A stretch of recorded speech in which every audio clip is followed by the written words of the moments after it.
And on that one we hit over 500 already. Jak to jest codziennie wstawać i wiedzieć, że dzisiaj się pojeździ Koenigseggiem? Pierwszy raz gościmy Christiana. Jak to jest, że firma takiej wielkości sama robi skrzynię biegów? These rules are designed for large companies, not small companies, and we're small. Jakie wrażenie może być przy Koenigsegggu? Zobaczymy jako pierwsi na świecie na polskich drogach. To jest, myślę, to, co go popycha. And now we have something no one else has. Dycha na 100, jak się jedzie spokojnie 120-130 na godzinę. Oni to zrobili w 12 osób. Samochód jeździ jak na szynach. We are compliant with the emission regulation around the world, so W przyszłym roku jakieś gamery można się spodziewać? we need someone to drive this Of fast. course, yeah, And we yeah. have test driver who wants to do it.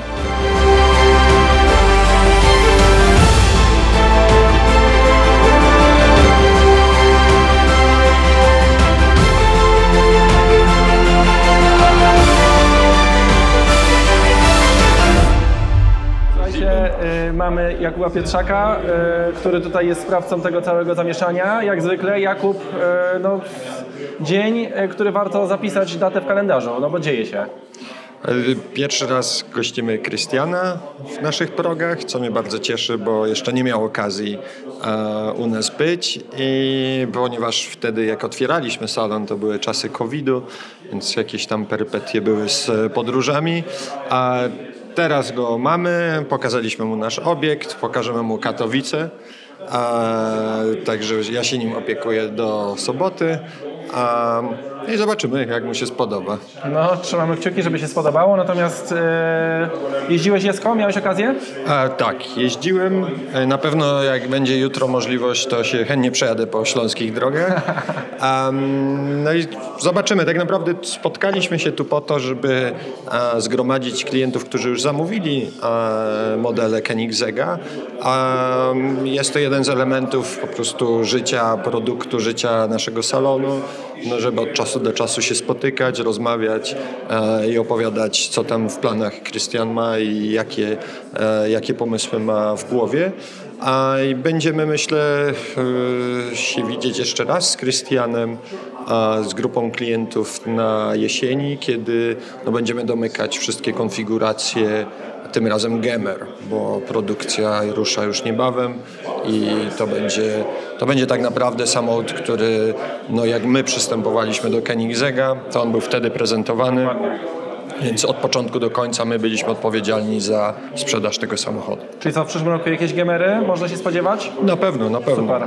Także, zwłaszcza, że polscy klienci byli pierwsi w kolejce, więc chyba, o ile pamiętam, nawet numery 7, 9 i 11 należą do Polaków, więc na pewno zobaczymy jako pierwsi na świecie na polskich drogach. No i słuchajcie, zawsze dobrze porozmawiać z Jakubem, bo można się dowiedzieć rzeczy zupełnie ekskluzywnych i jakby takich, o których jeszcze nikt wcześniej na głos nie powiedział. Także Jakub, dzięki serdeczne. Dzięki.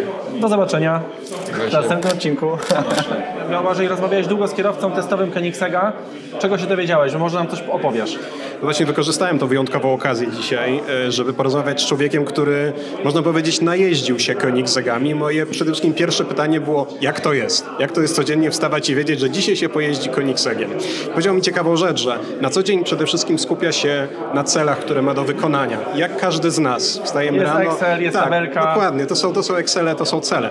I dopiero dochodzi do niego to, co robi, jak ma okazję zobaczyć reakcje innych podczas pokazów. Tak jak też dzisiaj, kiedy my tutaj wszyscy z kolegami z branży, entuzjastami takich samochodów stoimy, nam się oczy świecą.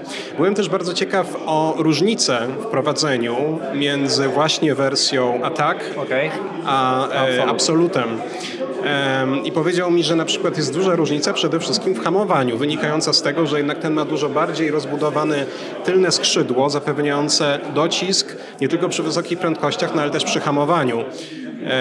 Że tutaj rzeczywiście ta różnica jest. Ja mogłem to sobie tylko przetłumaczyć gdzieś na swoje doświadczenia, kiedy kiedyś miałem okazję sobie porównać zachowanie 911 GT2 RS, która ma stałe skrzydło, ogromne, ale jednak nieaktywne, z McLarenem 720S, który daje ci niesamowitą pewność w momencie, kiedy przy 250 wciśniesz mu ten hamulec i ten tył pozostaje stabilny. A taki samochód jak GT2 RS, dużo bardziej wyścigowy charakter, czasami wymaga jednak troszeczkę pracy korekcyjnej i właśnie dlatego też tutaj zmieniają się ustawienia nie tylko tego tylnego skrzydła w momencie, kiedy się wybierze tryb track samochód zakłada, że się będzie jechał bardzo ostro, ale też zachowania tylnego dyferencjału, który też w takim momencie takiego ostrego hamowania potrafi zniwelować trochę tą nerwowość tylnej osi, która się może pojawić przy takim bardzo mocnym dohamowaniu. Oj, to nawet, przepraszam, że ci wejdę w słowo na chwilę, natomiast widać to nawet na filmach wypuszczanych z fabryki, gdzie oni potrafią robić te rekordy 0-300-0, prawie że mają oczywiście gdzieś tam te ręce blisko kierownicy, ale po prostu on na przykład hamuje i nie trzyma kierownicy, tak? Stabilność, tak. Stabilność jest na niesamowitym poziomie. O tej stabilności też właśnie dużo mówił. Samochód jeździ jak na szynach, to oczywiście jest bardzo takie, można powiedzieć, wyświechtane określenie, ale chyba mu w tym przypadku wierzę, patrząc też jak nieprawdopodobnie rozbudowane jest to zawieszenie. Duże wrażenie też zrobiło na mnie to, co powiedział Christian o łożyskach samego zawieszenia, o mocowaniach, że myśli się tutaj nie tylko o precyzji prowadzenia koła, ale też jednak jest ten element komfortu, żeby samochodem dało się jeździć. Wspomniał też o liczbie, która na pewno mi zapadnie w pamięć, absurdalnej, kompletnie nieistotnej, dycha na 100, jak się jedzie spokojnie 120, 130 na godzinę. Ja nawet nie wiem, czy on nie powiedział 220, że powiedział, jedziesz ponad koło 200 na godzinę, jeżeli możesz, bo zrobił to właśnie zastrzeżenie, jeżeli możesz. Możemy go dopytać, ale mi się wydawało, że powiedział, że koło 200 na godzinę i masz spalanie, przecież przy 210 to jest chyba niemożliwe. Wydaje mi się, że nie. Ja zrozumiałem, że jest to taki, ja tak powiem, tak, gdzieś tam przeprowadzenie samochodu nie na lawecie, tego typu sytuacje. To się wytnie.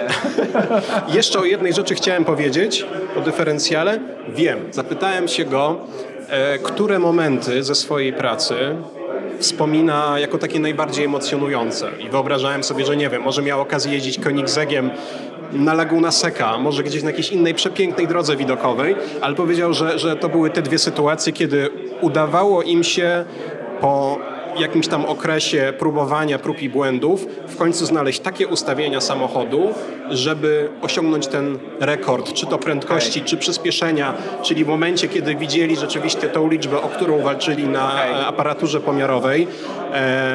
Także jak prawdziwy kierowca testowy, on właśnie o to walczy, a potem odcieszenia się tym samochodem w tych najpiękniejszych chwilach życia entuzjasty motoryzacyjnego, to są klienci.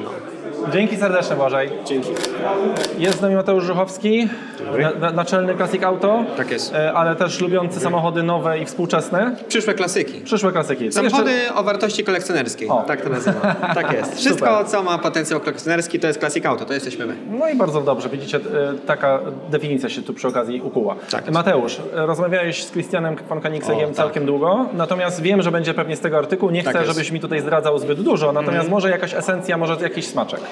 To myślę, co jest najciekawsze w tej postaci ogólnie, to widać, że jest to osoba o niesamowitej, ciągle nienasyconej inspiracji do innowacji. To jest, myślę, to, co go popycha.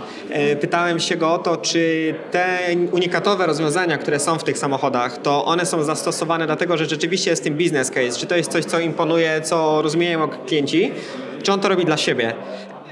Oczywiście próbował powiedzieć, że to jest raczej dlatego, że klienci doceniają, ale ja myślę, że to jednak to jest głównie to, że on po prostu ma tak tytaniczny umysł, że on po prostu musi przez cały czas się rozwijać, musi iść do przodu i tego efektem są takie samochody jak to i te unikatowe rozwiązania, które tam były zastosowane. Weźmy pod uwagę, że to jest firma, która teraz ma 700 osób, całkiem dużo tak naprawdę w stosunku do tego, co było, ale nadal jednak cała firma ma mniej pracowników niż wiele fabryk samochodów, po prostu samych fabryk, nie mówię o całych firmach, prawda?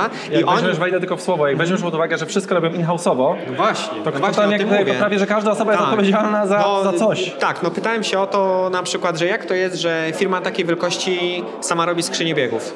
Ja mówię, mógłbym tam wziąć jakiegoś Getraga czy Magnę i pewnie musiałbym mi zapłacić kasę, albo po prostu musiałbym wydać mnóstwo kasy i z czymś podobnym skończyć.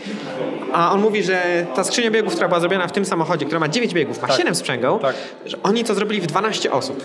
No więc jakby to pokazuje sam pomysł w ogóle, jakby tak, ale sam pomysł tego, że coś, co właśnie robi taka firma jak ZF czy Magna, jakieś warte miliardy euro koncerny, że to można zrobić jakby w takiej skali, to rzeczywiście pokazuje, na czym polega. Myślę, to jest jakby to całe clue innowacyjności, unikatowości Koenigsegga. A to jak to potem jest opakowane, ile ma koni, to tak naprawdę to już jest tego jakiś taki naturalny wynik.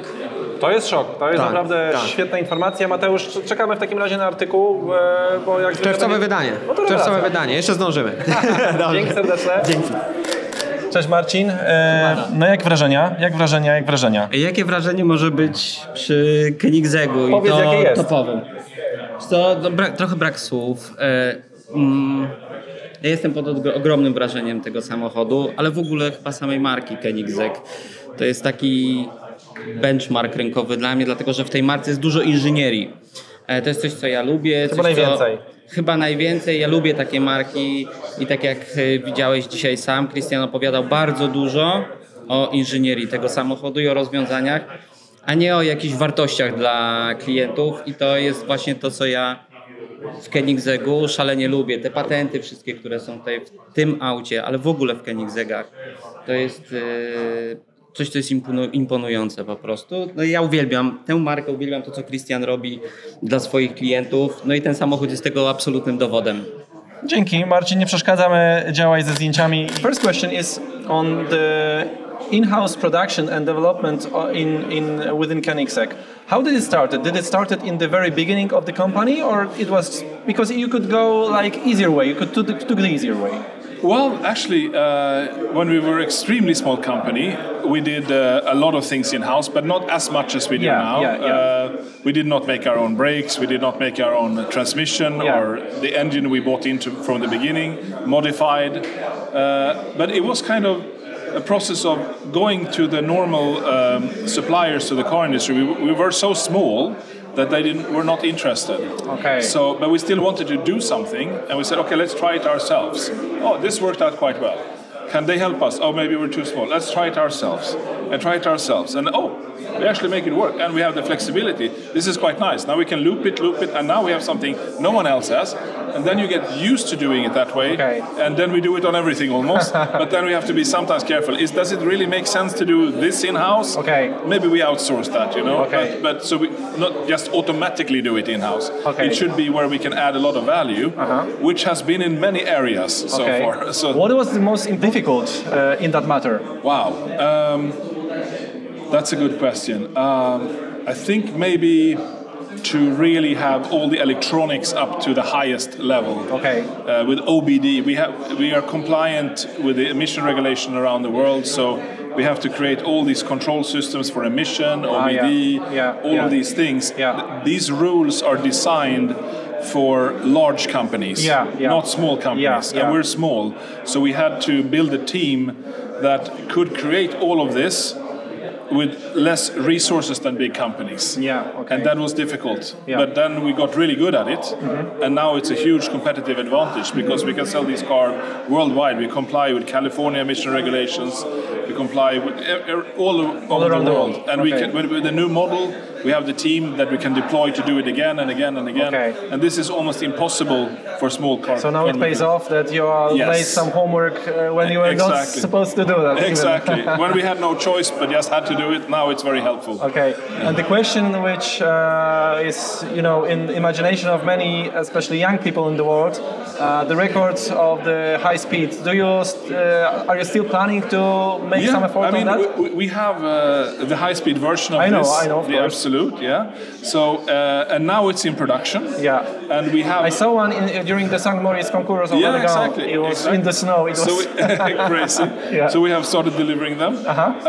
And right now it's up to the tire discussion. Okay. Because we are ready. We have a very extreme chassis dyno, 4-wheel chassis dyno, which we can go 500 kilometers per hour in, where we put in all the data of aerodynamics and everything with all the resistance.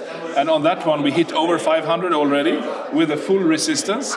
So, of course, driving on a road is different from dynamics, but from a power aerodynamic perspective and transmission and durability and all of that is proven. But we need the permission and the approval of the tire manufacturer, and they need to spend time testing their tire and verifying, and we're waiting for that right now. To be honest, I didn't expect this so straightforward answer, but speaking to you, it's like that. It's quite simple. And of course then we need someone to drive this fast. Of course, we have a test driver who wants to do it, so and of course we want to do it step by step, so it's safe. Then always a risk doing these things with animals or whatever, birds and this and that, but it's a calculated risk. So when we have everything in the box with tire approval and everything, we will book a venue. wait for the right time of year, and that's the problem. It can take some time because if we get the approval, is it the right time of the year for this location? Can we rent a location? We need basically close a public road because the only test tracks that can take this speed are not available to us. So I know the case of Agera RS and all the pre-production to that. Exactly. Yeah, it takes time. Mr. von Koenigsegg, I wish you all the best, all the luck with this record-breaking thing, and really big, huge respect to all of you are doing. Appreciate it. Thank you very much. Thank you.